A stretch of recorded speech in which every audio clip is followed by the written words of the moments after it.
Sup, Nerdmigos, I'm the Jive Talking Nerd, John Norgrove. We've got Wife here, and we are here for another Trek Jive. Yet another week of 2 Star Treks. So we're going to start again with Star Trek Discovery. This week was Star Trek Discovery Season 4, Episode 12, Species 10C. And this was a fucking heck of an episode, man. This was a really good episode. This was a heck of an episode. So let's see, where did we last hang out with our crew of misfits and vagabonds and such? Oh my god, now I can't think of her in character name. Tig, bloody Jet Reno. Jet is captured in Book's ship with Tarka.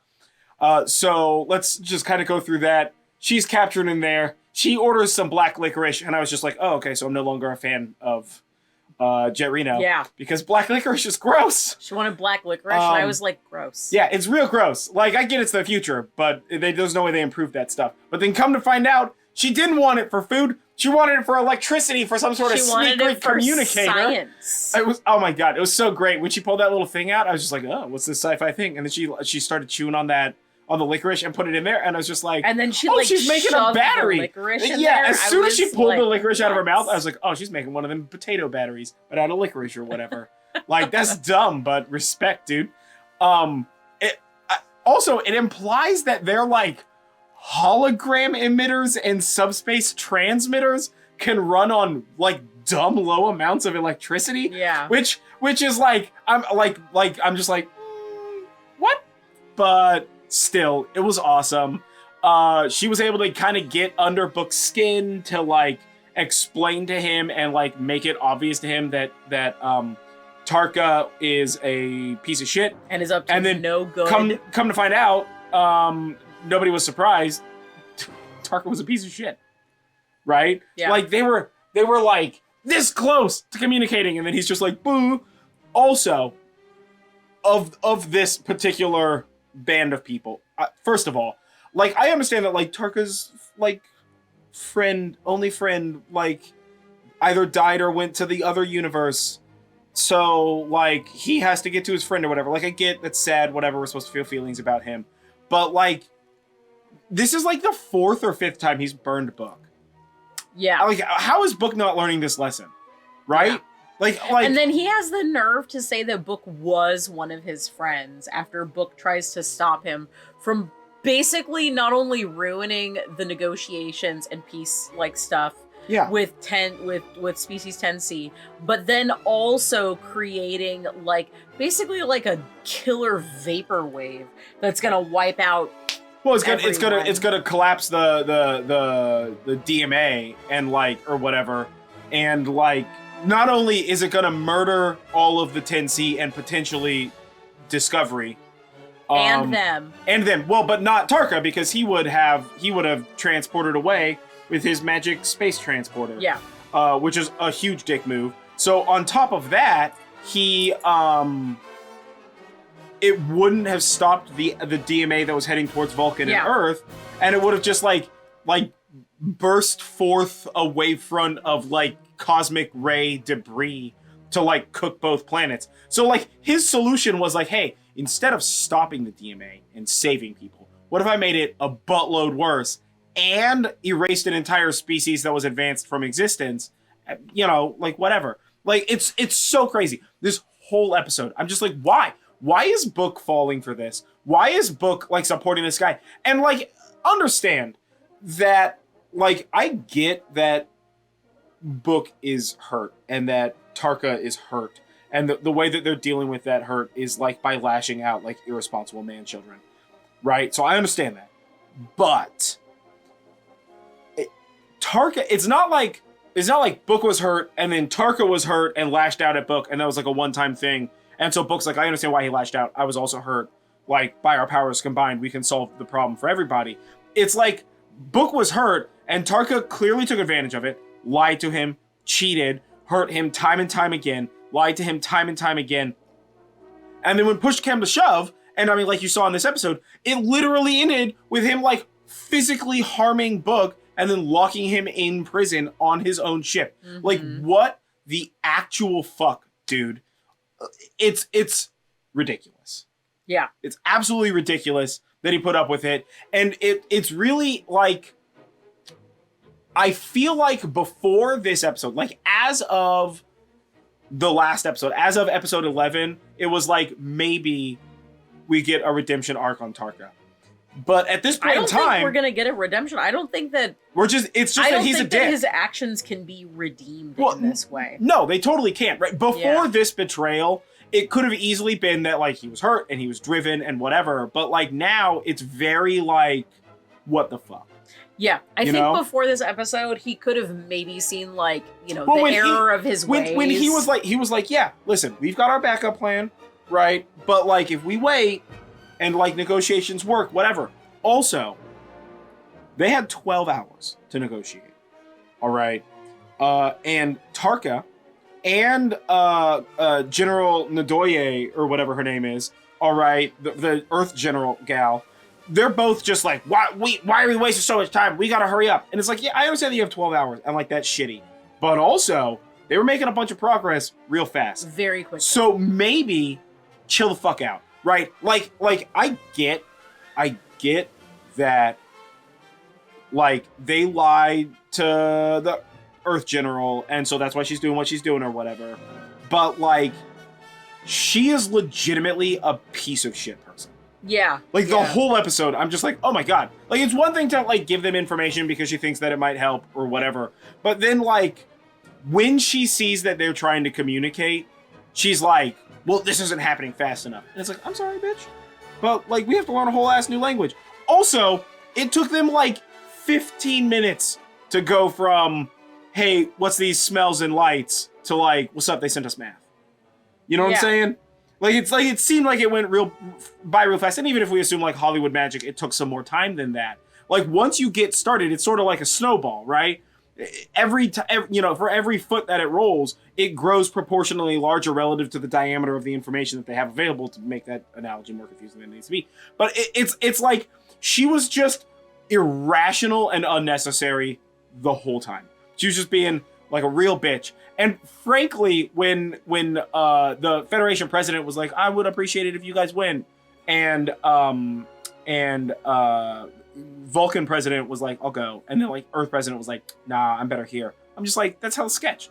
Nobody's keeping an eye on this shit, right, dude? Like, what's happening? Especially after she's been like hella sketchy acting, very rude about stuff. Dude, super rude. And like warmongering. She was just like, I don't know. Every fucking time. She's like, blow him up. We gotta shoot missiles at her. Why do we gotta get so close to it? It's like, dude, like I really like Burnham as a captain, but this is one of those times where like I kind of wish we had like I want Janeway in this situation, because I just want Burnham to be like, hey, I'm gonna need you to shut the fuck up and go away for a little bit, because you're being dumb and that's not helpful. Well, and we're Burnham all trying to work together before. to move forward, and you are being dumb. Yeah. So, F off. Like, not send her to the brig, but just like get her the fuck off this flight deck, because she is like actively not helping. And actively not helping is just a hindrance. Like, she was bitching about things taking time, but her literal inability to give assistance and constant like backseat driving about how to do stuff was only slowing the process down. So like, I just, like, every time she opened her mouth, especially when they were on the flight deck, I wanted to Burnham to just be like, bro, it's taking more time because you're not shutting up. So shut up. You know what I'm saying? Yeah. And I know that Janeway would have done that shit because she does not have patience for anything, because Janeway's the best. But so like that, all of that was crazy. Also, I loved that this was like the Jet Reno episode. This was just like Jet Reno, lady about prison, like doing moves, making stuff, spying on calculations that looked like a flow chart that was made in Excel. Like, it was great. I loved it. Oh my god, she's like my favorite character. I love her so much. Maybe don't eat black licorice. That's just gross. But I loved it so much. I super love that we still haven't like fully seen what the 10C look like. But we got like a hint because we got to see whatever their like flashy, glowy nightmare form is. Had, like, and they had the hologram hologram of the like giant squid monsters out there. So like, that's what's up. Yeah. I'm pretty down for that. They're basically like Cthulhu head monsters. Yeah, they're just like giant giant jellyfish. Like giant jellyfish, Yeah. and I'm super into it. So that's super exciting. I love that the communication, they're like when they show the lights, and then they're like, they send us this chemical, and this is all the different things that, like, all the different chemicals. And she's like, what does it mean? And I'm just like, it means those things in those proportions. I'm sorry, this is a straight line. How is this confusing to you? And then they're like, what are we gonna do? And I was like, maybe the lights correspond to the fucking thing. And then, like, 3 minutes later in the show, they're just like, what if the lights correspond to the things? And I'm just like, what's up? I called this. I'm the best. What's up? Make me captain. So like that was super dope. So it like kind of gives you the like way of reading it, and then it ended up being they're just like, what does it mean? And like as they were just showing the things scroll by, I'm like, that's math.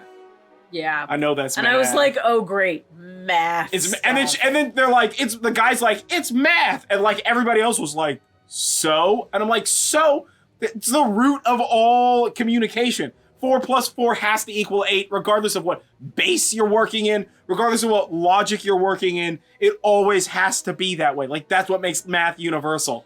Like, oh, so great. I loved it. I like that, that Starfleet translator dude is like not being an asshole anymore. I like that the president is giving Federation president is really giving Burnham like a lot of freedom, which is good. I feel like they had like a nice moment last episode where now they're like working together, power combined. Yeah, now they have like trust between each other. Like the thing that the Federation is built on, where if we work together, then we all benefit from it. I understand that that's confusing for a ton of people, even now.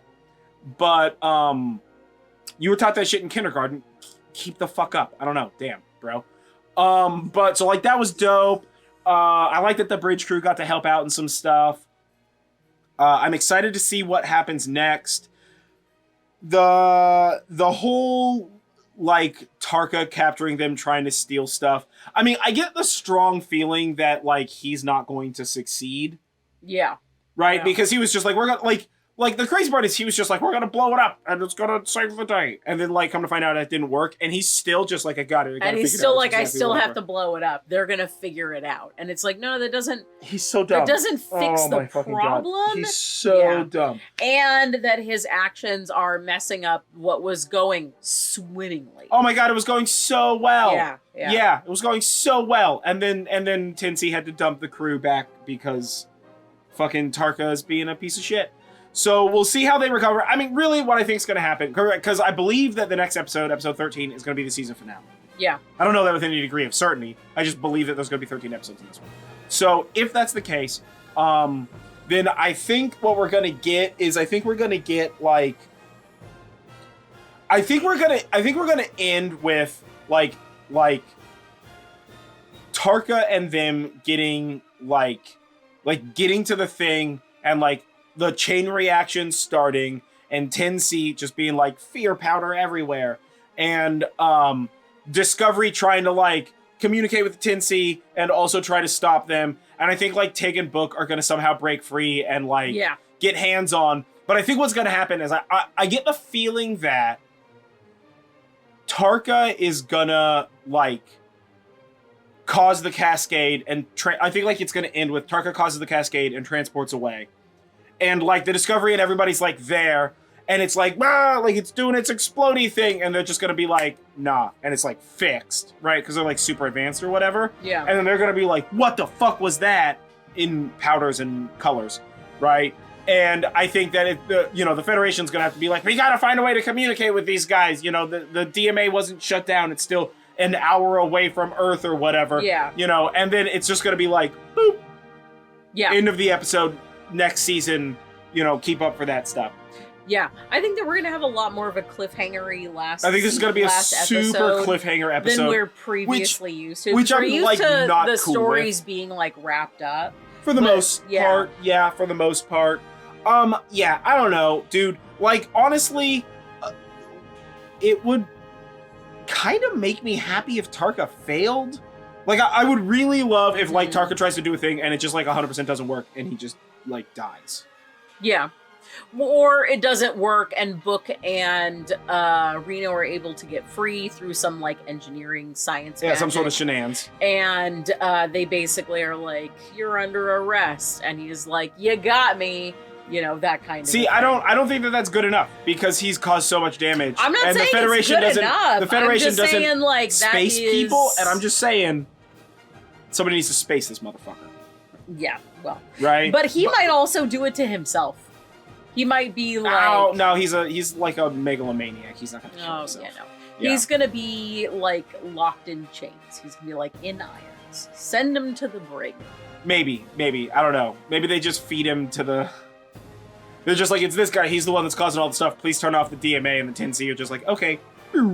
Also, we're gonna eat that guy, and they're just like, yeah, I don't give a shit, fucking right. Yeah, that's my ending. But yeah, this was a really great episode. More of all of it. We got some good space dads in there. We got some good like sci-fi, science communication stuff.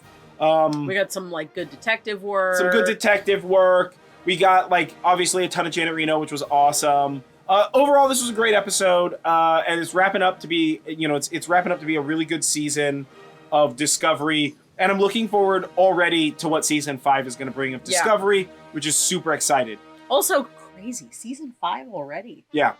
Well, it's awesome. It's awesome. On that note, we had the teaser trailer drop for Strange New Worlds, which looks fucking awesome. Yeah.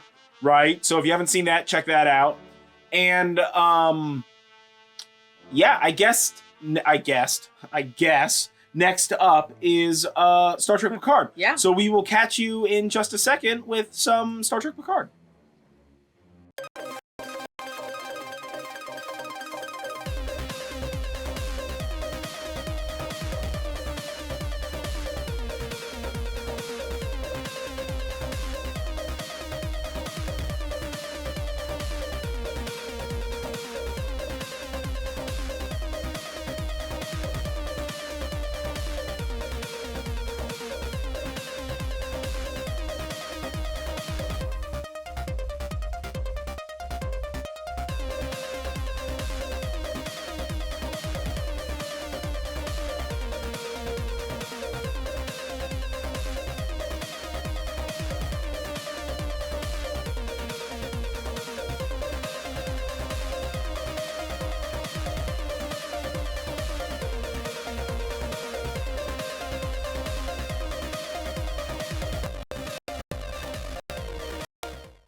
We're back. Forgot what we were doing for a second there. It's been a whole day. It's fine. We just finished Star Trek Picard, Season 2, Episode 2, Penance. And, what? We are feeling some kind of way. What? Oh, jeez. Okay, this episode. Let me tell you what. What? Cold open. Who can out Shakespeare the other one? Bloody Patrick Stewart or bloody Q. Bloody Q here. And I think Q out Shakespeare.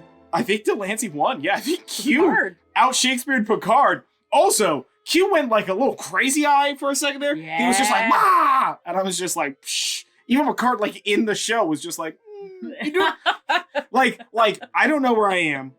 I thought I was gonna explode and die. We're clearly in a dark place. Are you doing okay, man? That seems like a bit much. Which is maybe the best thing that's happened so far in this season. Was Patrick Stewart, was Picard just being like, you doing okay, Q? Is everything all right? Mid having to cope with being like displaced into like a fascist dictatorial asshole place. Yeah. So good. And Q's just like, all this kind of stuff. Very Shakespearean cold open. Abso-fucking-lutely fantastic. Holy shit. Also, so many references. Bloody Skuldicott. Jumping up and down. I was literally almost screaming for half of house. this episode. There was so many things happening. Yeah, I just want to remind many references. anyone who's watching this that we live in a small, creepy cabin in the middle of the woods on a street that basically has no lights. So if someone was going by, they would just hear him screaming nonsense about Star Trek. To quote book, I think I'm on book 6 of the Witcher. the Witcher series. Where had somebody peered in the window on that night in that cabin, they would have seen a man jumping up and down, screaming like a child, and a lady trying to watch Star Trek. But nobody looked in that window. Nobody could. They couldn't find this place. So she's not that far in the book, so she doesn't really get what I'm talking about. But if you've read The Witcher, you know what I'm talking about. Yeah, I'm definitely not that far. I like just like got to those parts right now, and I'm just like But yeah, let me tell you what. You know what? I was say, strong of emotion. Episode 1 hard. Episode 2, you didn't think it could get harder, did you? Gross. I gotta say, evil universe or like fascist timeline, dictator evil universe always have the best costumes. Oh my god, yeah, their outfits are on point. The outfits are just super villains. I mean, always better costumes than superheroes, right? Like evil universe Star Trek Discovery with Georgiou and that crown. But again, that was mirror universe, and this isn't mirror universe. This is Path Untaking Confederacy. Yeah, it's Path all Untaking. Evil. That's not no evil Star Trek stuff. It's a very different thing. It's a very different thing. Such a nice aesthetic. Path Untaking Confederacy. Honestly, not as evil as not as evil as Discovery Mirror Universe. Well, just all mirror universe. I mean, the Discovery Mirror Universe is just, I guess by proxy, the one that you've seen the most, huh? It is. Yeah. It okay. is. So it's always that way. I mean, mirror universe. Also, they were like eating kelpians, though. Yeah. I mean, that's mirror universe. That's dude. a lot. That's mirror universe, and maybe kelpians are fucking delicious. I'm not I like Saru, but maybe he's a tasty snack. But they're like also whatever the sludge monsters that owned Saru's planet for a while were also eating them, or whatever the fuck that was on about. So or something. Yeah, they're just like giant shrimp humans. So yeah, I'm gonna guess. Yeah. Yeah. So Confederacy, first of all, like, damn, what a great not mirror universe name. Yeah. Also, this should nice just be twist. called Confederacy Universe, and as such, that's what we're gonna call it from now on. Primarily to distinctly differentiate it from mirror universe. These clothes, honestly, the main difference is that this is way less sexy than mirror, because in mirror universe, most ladies are like midriff shirts, and like most dudes are in like low-rise jeans and deep V's. Like, it's this is like there's this not is a lot like of capes. what if we did the mirror universe but like less sexy? And there's they're a like, lot of why? capes in standard Picard version universe. Yeah, Confederacy. No, standard. Oh, mirror universe. No, standard universe. Oh, Federation. I guess there's a lot of capes. There's a lot of capes in this season. A lot of cape. I guess, yeah. Cape stuff maybe it's just cape season. I'm into it. Capes are hot right now. They're so hot right now. I'm into it. But so we catch up. We start off cold open. Who can out Shakespeare one another? John Delancey brings in the victory. In honestly, nobody was gonna call it 5 million to 1 odds against the literal greatest living Shakespearean actor in human fucking history, bloody Patrick Stewart. So that was amazing. Also, it was great watching them work together. It was fantastic, just absolutely fantastic. I love Q. I love Picard, and their interactions are always the best. So fantastic cold open there. Then we catch up with Annika, so 7. She's the president. That's crazy. Also, I feel like of everybody, Annika or 7 and Raffi. Raffi picked it up quick. Annika picked it up quick. Like immediately, they both picked it up. And the dude, the captain. Yeah. He picked up. Man, I cannot believe I'm totally spacing on his name right now. Anyway, comment below what it is. He picked it up great. The science gal, not at all. Not good. Although she did get a redemption at the end when the president's husband, when Seven's husband was just like, what are you guys doing here? And she was just like, oh, well, they're down here because blah, blah, blah, blah, blah, blah. That's a tale for another time. That was amazing. That was just like panicked, garbled nonsense out of her head, and it just made like enough sense, which was fucking fantastic. The Borg Queen is dope looking. She is horrifying. It's so good. I love. Like she looks really fucking cool, creepy. but the makeup is character fantastic. they're doing on it it's so good. Horrifying. Oh, I can't wait to see how she betrays them. In the corner, like muttering to herself. Well, because her mind can access, like, she can feel the echoes through, like, the quantum waveform of other Borg queens not in this universe, which means that not only is she isn't aware that time is fucked up in the same way that they are, right? Yeah. They were theoretically shielded by that because Q actively chose to be, like, to vaguely help Picard because they should just kiss already. But Q and Picard should just kiss already. Right? I mean, what's up? That was a very that scene that they had at the beginning was filled with tension. Yeah, the scene at the end of episode 1 filled with tension. It was good. They knew what they were doing, and they worked together for so long in the past. So I love it. I love it.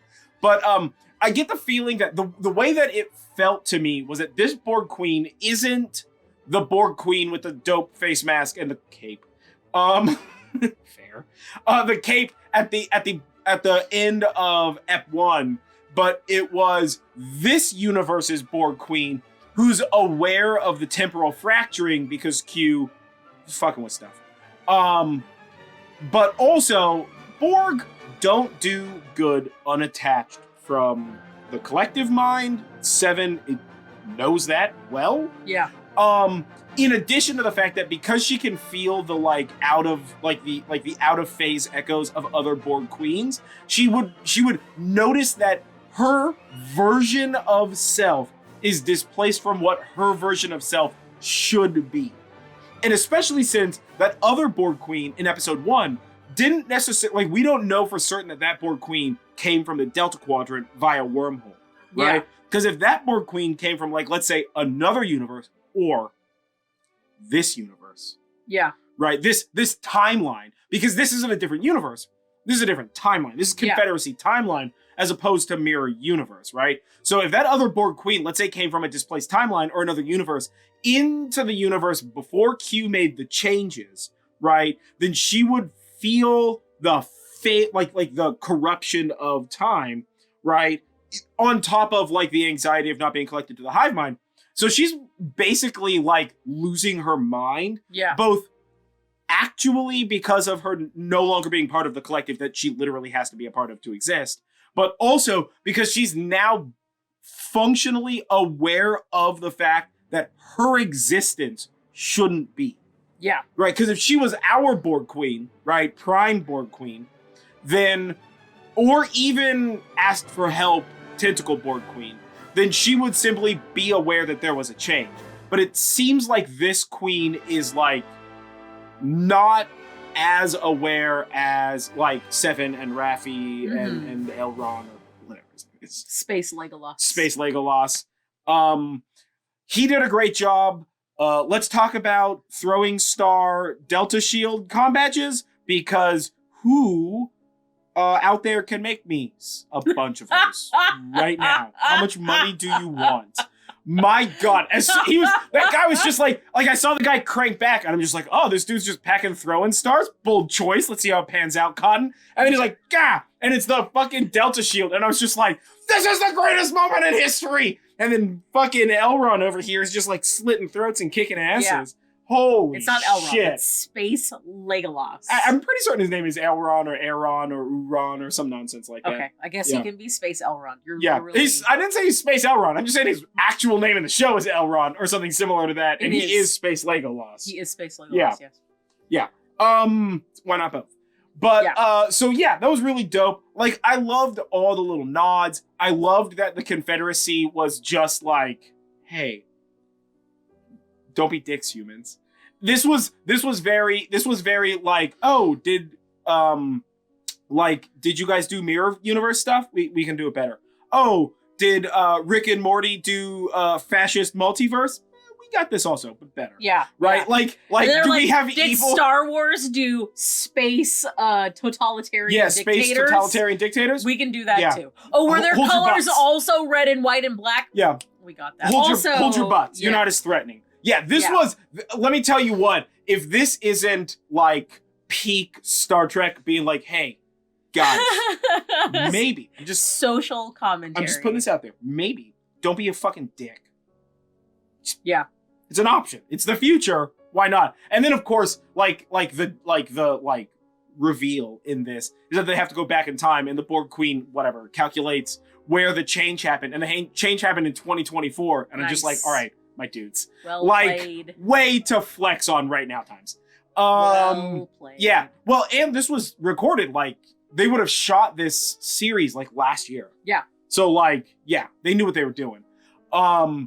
Yeah, absolutely, absolutely fantastic. I really hope that when they go back to 2024, they run into Guinan. Now they did say that there's a watcher there. Yeah.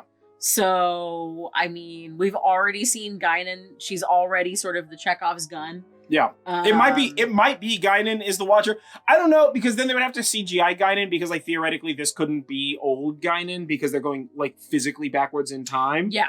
Ooh, and I do not like de-aging technology. It's super nightmare fuel. But they could maybe do it. They could maybe do it. Right? Yeah. Or have one throwaway scene with a young Guinan who's just don't come over here. Or some nonsense, right? Whatever. Yeah. We'll see what happens there. But they're going to Los Angeles, and if you noticed, he was in LA when he visited 10 Forward Avenue bar number 10. Or Forward Avenue bar number 10. Yeah. So I think that's the Chekhov's gun. If there's a Forward Avenue and you live in Los Angeles, you open a bar called the number 10. Get your shits together, guys. Pack them all up, get them together in one place. Fuck off. So yeah, this episode was intense. It was amazing. There was a bunch of dope jokes.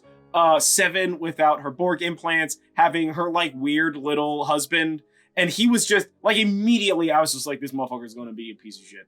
And he was. Yeah. He's either there's only two ways that goes. It's either the sympathetic, I love you no matter what universe you're from spouse, or the you're not the right spouse betrayal spouse. Yeah. Well, and I mean he's married to a fascist dictator, so it was clearly the evil one. And he's probably also just her. Well, I mean, it seemed like he was immediately down with Picard he was just what are you, the greatest general that ever lived? Fuck this guy. Maybe I'll put his head on a post or something.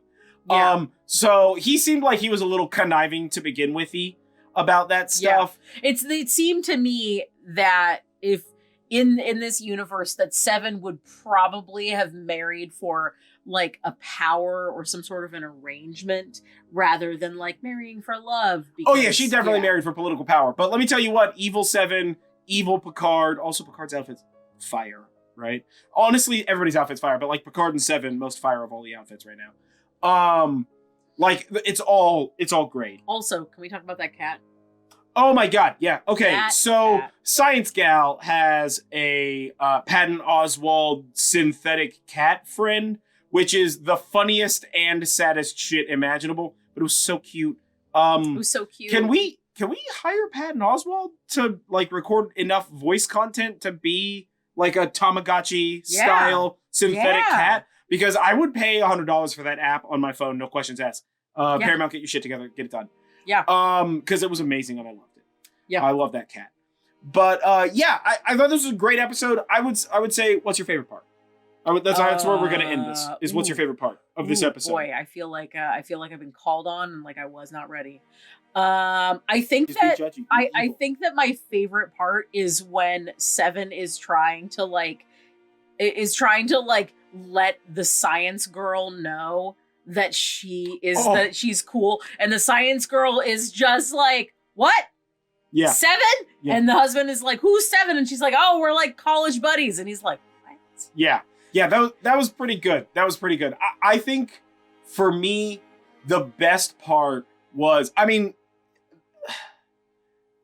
Q and Picard Shakespeareing off was amazing. Yes. But when Picard sees that Raffi and Space Legolas are having some business, and they're just who gave you command to blah, blah, blah, blah, blah. And he's just I did, blah, blah, blah. And he's just immediate, this is just, it's one of those Patrick Stewart's this good of an actor kind of things where Picard just immediately goes full military dictator. The only issue that I really had with this episode, which directly correlates to this, is that like while they were waiting to get beamed out and he was just holding the phaser up, I'm just like, why isn't he just like picking on her? Right? Yeah.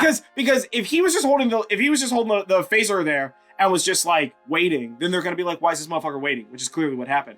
But if he like pulled the phaser out and then like brought it down a little bit and was just like, oh, what, you thought you were the fucking best or something? Look at you, just like a head in a jar over here. Or like, talking about how great he is. Yeah, if he just like flexed on her, he could have burned like 5 or 10 solid minutes. Who doesn't want to listen to your like evil general dude also, like flex hard on this girl? Yeah, also you know? we got like in a throwaway line that Picard had applied to get the title of Borg Slayer. Yeah. Like, he could have been talking some fucking nonsense about that, and people still would have been like, oh, hurry up and kill him already. I respect that Seven didn't try to help him. Seven was like, here's Picard to murder the Borg Queen. And then Picard's just like, what are we going to do? And Seven's like, I did my part. It's up to you now. Yeah, she's like, I read the teleprompter. Like, guys, riff. Yeah. But that's fine. That's okay, right? Like, whatever. It was so good. Oh my god. It was so fucking good. Yeah. I am very excited to see what happens next. Obviously, this ended with her husband getting in there and being like, ha-ha, I got you guys. Phasers to you. Yeah. I'm like 30% that the Borg Queen's gonna save them, 70% that Q is gonna step in and save them, just because Q's like a dick, so he might do that from time to time. But I honestly think that the Borg Queen, now that she's like plugged into the ship, is gonna do some shenanigans. For sure. Right? She's gonna do some shenanigans. Space Legolas went down, and now the Borg Queen is gonna have to step in with her horrifying computer mind powers. Yeah. And maybe tentacles, because we had an earlier Borg Queen with tentacles. So you gotta be afraid of Borg tentacles. Because the thing is they have to be able to build trust with the Borg Queen somehow. Gods. And they haven't yet really built trust with her. Because they're gonna need that in the past when they time travel. Yeah, because right we're now gonna she's have playing to have too, that. Like, maybe I'll betray them. And I kind of think that she might, but also I feel like maybe the Borg Queen's not so stupid as to not do that. I think that the Borg Queen isn't so stupid as to not do that, but I definitely think that we need to build trust with her character between our like group of people that we're following. Yeah. Because we need to have that like will she, won't she with the betrayal. But we need to have it so it's like, okay, well she's got like one foot firmly on the I helped you guys out in a time when I didn't have to kind of moment. Yeah. Even though she kind of definitely does. Oh, she definitely has to, because she's gonna get murdered there with everybody else. Yeah, if exactly. She don't, you know? But still, she needs to build that trust so that we can have that tension later on. Like, kind of like Tarka and that whole episode where they were like, he's not a bad guy. Yeah. They're just like, he was in love and lost a friend. And you're just like, oh, I feel bad for Tarka. And then they were like, hey, reveal, this guy's a He's demon. actually a bad guy. Yeah, what a POS, you know? So, yeah. I think that's definitely what's gonna happen. I'm very excited to see what's going on. Next week, man, it sounds like we're gonna get to see some. I'm excited to see what they think that moderately in the future. Oh, it's gonna be just exactly right now stuff, but with like one dumb thing. Yeah. Possibly just slightly more tyranny, and let's be honest, people need to be told not to be dicks. So yeah. So it'll be interesting to see what they do about that. Yeah, I don't know, man. It's just so good. There's so much to talk about in this episode of Picard. There's so many little references. The whole Kirk warping around the sun to time travel nonsense was great. I'm excited, man. I'm very excited to see what happens next. I can't wait to see them be on Earth. I know that the last time Starfleet captain was on Earth, I mean like Kirk style, was on Earth in the movies. We got a double douchebag to you, and God, please have that throwaway line in there at least once. They gotta get to Earth and have somebody call him a double douchebag or whatever the fuck, or something, right? Yeah. You know, like when they go there, and he's just like a double douchebag to you, you know, that is my favorite. It's good. It's a fun. It's not the best movie. Episode 4 Voyage Home, best of all of them. Star Trek to the Wrath of Khan is the best one. It's okay. All of them. It's okay. You to be wrong. save those whales. Yeah. Save them whales. I love that aquarium. Because they're aliens. Such a great aquarium. Best aquarium. It's good. It's a good one. It's a fantastic Plus they give episode. transparent aluminum to just an engineer. Although that's a thing that already actually exists. It's just crazy expensive to make. Yeah, I mean, like, legit. That's a thing. You can buy samples of it. It's just expensive.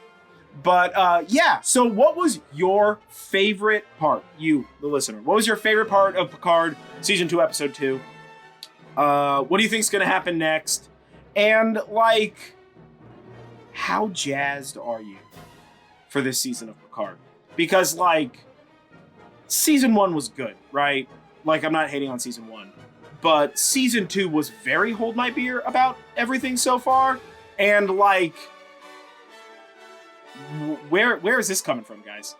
Yeah, Season right? 1 What the fuck is going on here? But this is like, what? Yeah, this is way better. This is way better. This is blowing the end of a very good arc of Discovery out of the water. And with Star Trek Strange New Worlds starting in May. How dare you, Picard, make Discovery Season 4 kind of like Disco not Season 4 feel was as so good. Because this season is so good. Yeah. Oh my god. It's such a good season of Disco, and Picard's just like, hey, no, you're gonna need to sit back a little bit. Yeah. I almost feel bad and think that they shouldn't have overlapped, but I think that it's overlapped just because there's so much Star Trek coming out. Because we got Strange New Worlds, SNW coming out May 5th, and then we also have like Lower Decks, the next season of Lower Decks to come out, and a bunch of stuff like that. I'm very excited about all of this. And the SNW, I think I mentioned it earlier, but the SNW trailer came out, so Strange New Worlds teaser trailer came out. Watch that if you're a trailer person. It was amazing. Honestly, it just mostly posed more questions than answers, but it was amazing. And it comes out on my birthday. Yeah, it comes out on our birthday. So either way, I've been John Norgrove. This has been Wife. This is Trek Jive. This was Season 4, Episode 12 of Star Trek Discovery, and Season 2, Episode 2 of Star Trek Picard. And 2 weeks in a row of fantastic Star Trek, two brand new fantastic live-action Star Trek episodes. It's so good. More. Give me more. Oh my god, give me more Star Trek. Yeah, I don't like, I'm just flabbergasted with the goodness of Trek right now. So I guess Star Wars get bent, right? Is it the thing that we're doing here? Yeah. Star Wars is just like, Obi-Wan Kenobi trailer came out, and Star Trek's just like, no, honey, we're not doing that right now. You give that a couple of weeks. Let this burn out a little bit, right? Because damn. But yeah, this was really good. This was a ton of fun. We'll be covering, obviously, all of the upcoming new Star Trek as it comes out. And I wonder if, I haven't done the math on it, but I wonder if Picard is going to overlap with the beginning of Strange New Worlds. Oh, maybe. I just thought about that. It might. So we'll see what happens there. But yeah, thanks for sticking around, and we'll catch you guys next week for more Star Trek. Yeah. We'll catch you on the flip side.